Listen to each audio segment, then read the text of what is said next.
Yeah, I mean, I think we've been trending that way for a while. Uh, Coming off a really tough loss at Purdue, I think taking some time off and getting these guys a little bit more in the rhythm and really focusing on the individual instruction side of it, just giving them some time to focus on finals. When we pass the basketball that way, we have guys that can make shots, and when you have Derek and Juju in there, it opens up a lot of things. So, thought we played unselfish and, took good shots. Selton's performance today, 10 of 13 from the field, is incredibly efficient, obviously. Yeah, I mean, that's, again, Seltz, this is what we saw on film with him at South Florida. It took him a little bit of time at South Florida to get going. And everyone has to understand, he started Kansas State, went to South Florida, played for the Angola national team this summer.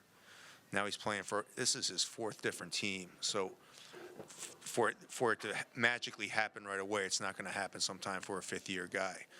And to Selton's credit, he has stayed extremely positive. His work ethic has been great, and you're just seeing the result now of him just getting a little bit more comfortable in what things are doing.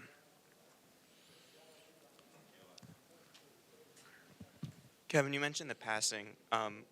Obviously, with so many new faces for a lot of teams, it would take a while for that to happen. Why do you think this team has been able to connect so well with each other at this point in the season? I think Derek and Juju being such willing passers for big guys. We demand the ball to get thrown inside, but those two guys are willing to kick it back out. And I think that when you have unselfish big guys, especially a guy like Ju, who's a senior that's been around the block, that just guys feed off that. And with Selton, obviously, you mentioned getting acclimated to, I think, his fourth head coach now. What do you think the biggest adjustment with him was to get where he's at now? Just learning a new offense, new players, new roles, a new defense. He missed the summer because he had the chance to play for his national team, which was phenomenal. It's a great, great experience for him. But that also put him behind what we were doing and how he was going to learn. And I knew that going in that he was going to be behind, but you're never going to pass up an experience to play for the national team. So it's just a matter of just kind of sometimes you just got to be patient and let it happen. And I think he's smart enough to know that what was going on and it was going to come through for him. Hey, Coach, you guys had, I think, 3 score runs today of at least 10 points in a row. I think that's 18 for the season, which is more than you had in total last year. What's allowed the team to go on these scoring runs and just get out in front? We're able to consecutively press. So when you score and you can get after it and keep after it and get teams to take rush shots and then maybe get a turnover and get your tempo going and get up the floor, you're going to have those runs. We couldn't have those runs last year because we couldn't score. So when you can't score, you can't press. And it's really hard to have scoring runs when you can't force the tempo that you want to play with. So when we're making shots and we're able to get the ball inside and score, we're able to force the tempo that we want to force. Hey, Kevin. I know it can be hard sometimes to glean, give or take the opponent, but not just the amount of threes, but the way you guys shot the threes and having the consistency in both halves to do it. How important is it for those guys to see them be able to do it in a game situation like that and then extrapolate and take that down the line into conference play? Yeah, I think going into the game, we were shooting 34% from three.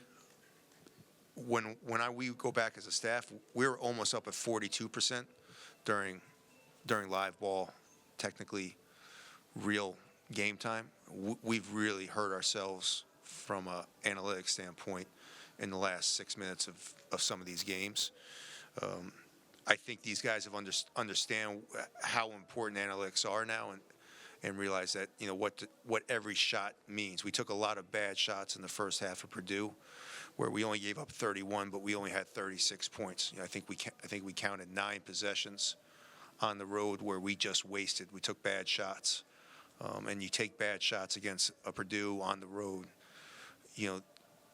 it's going to come back and bite you, and that's what happened in the second half. So I think these guys are starting to understand a little bit that, for the main part, those 5 guys, 6, 7 guys are going to be out there. The ball is going to eventually come back to you. Just be patient and let's get good possessions every time. Hey, so it was around the 10-minute mark that you guys really started to take over.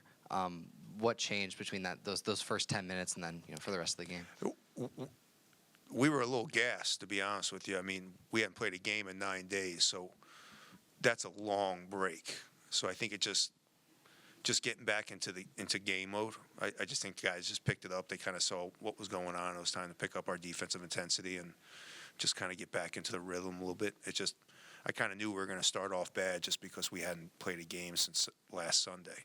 So it was just a little bit about being patient and letting guys kind of just get back into the flow of the game. Coach, you just mentioned being efficient on offense. You get the most points in a game since 2005. With Barclays coming up soon, the West Coast trip, what can scoring from so many different ways just do for this offense going forward? Yeah, I think the biggest thing is, again, getting the bench points that we're getting. I know what we're going to get with that starting five. That starting five's been one of the most efficient starting fives in the country, from a plus minus, from everything. They've been great. I think the biggest thing is when I get Jalen in there, when I get Tafar in there, when I get Jordan in there. I think Malachi is really one of those guys I got to find more time for. That second line coming in, and they can pick us up defensively, but if they can score and shoot like they're doing, then it's really going to help us. Deshaun played just 4 minutes tonight. Any particular reason why? No, just coach's decision.